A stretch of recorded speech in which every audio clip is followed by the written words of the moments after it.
Good night, this is Fumi Sleepy Time Stories. Tonight's bedtime story is about to begin. Once upon a time, there was a masterful musician whose violin playing was so exquisite that it stirred the hearts of all who heard it. One day, in a joyful mood, he wandered into the forest. After walking a while, he found himself feeling rather lonely. "It's dull to be alone," he said to himself. "I need to find a companion." So he picked up his violin and began to play. At once, the forest echoed with the sweet sound of his music.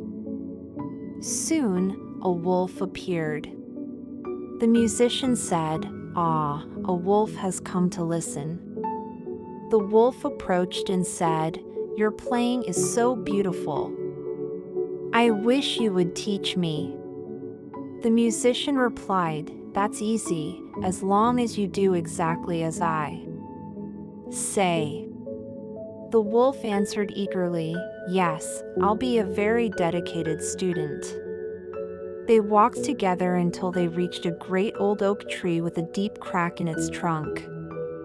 The musician said, "If you want to learn to play, place your front paws into this crack." The wolf did as he was told, and the musician quickly picked up a heavy stone and wedged it into the crack, trapping the wolf's paws tightly, like a prisoner in chains. "Now stay right here and wait until I return," said the musician, and he walked away leisurely. After a while, the musician said to himself again, "Being alone is no fun.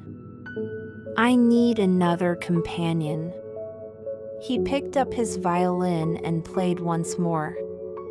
The music drifted through the trees, and soon a fox came creeping toward him. "Ah, a fox," he said. The fox said, "You're a wonderful musician. I must learn to play like you."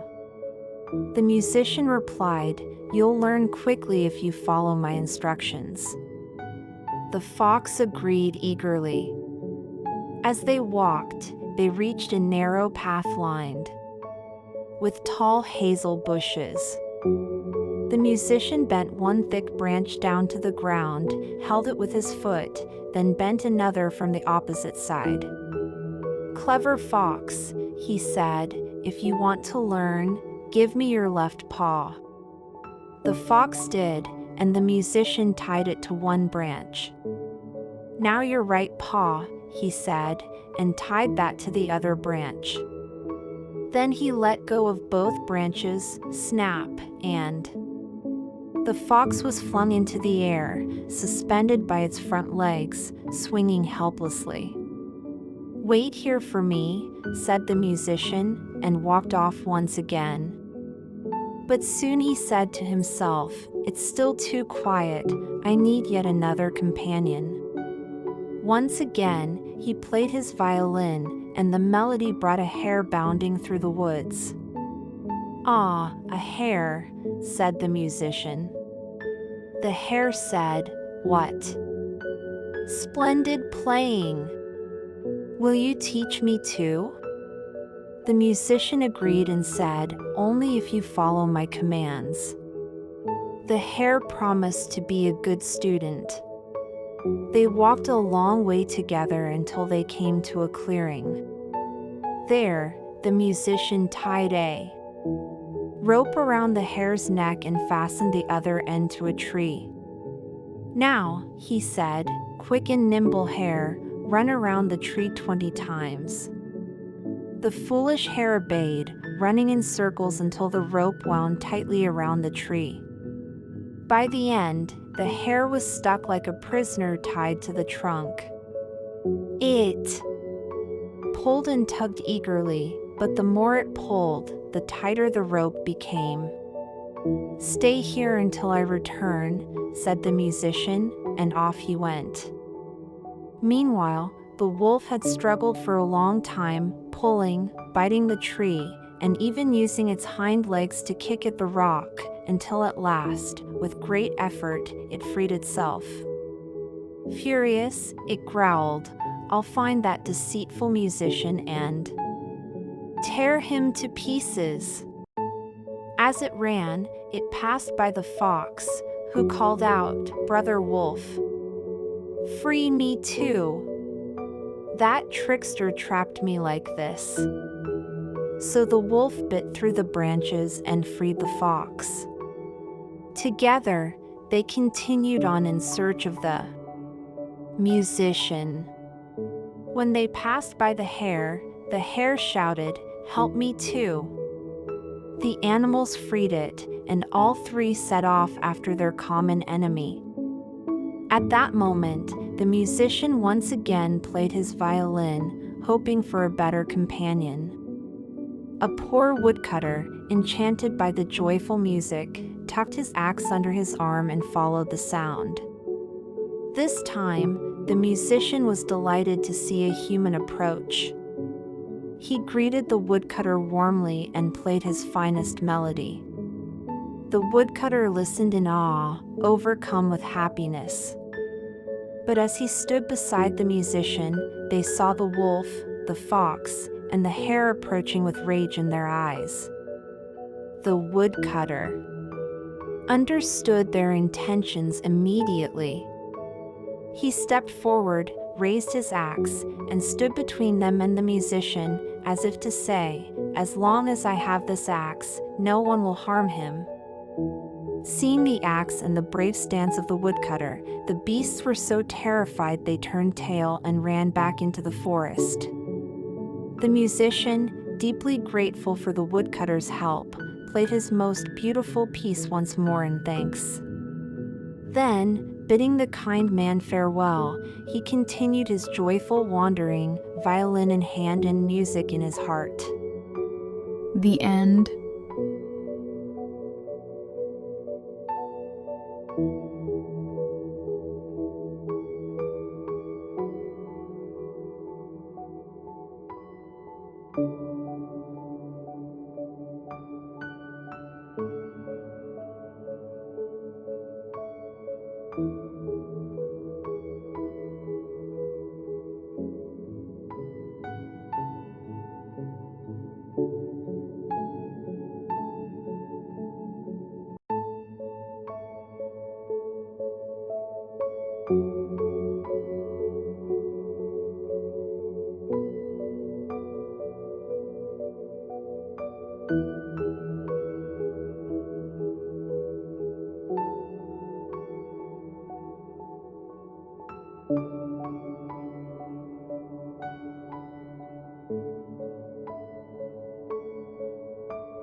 you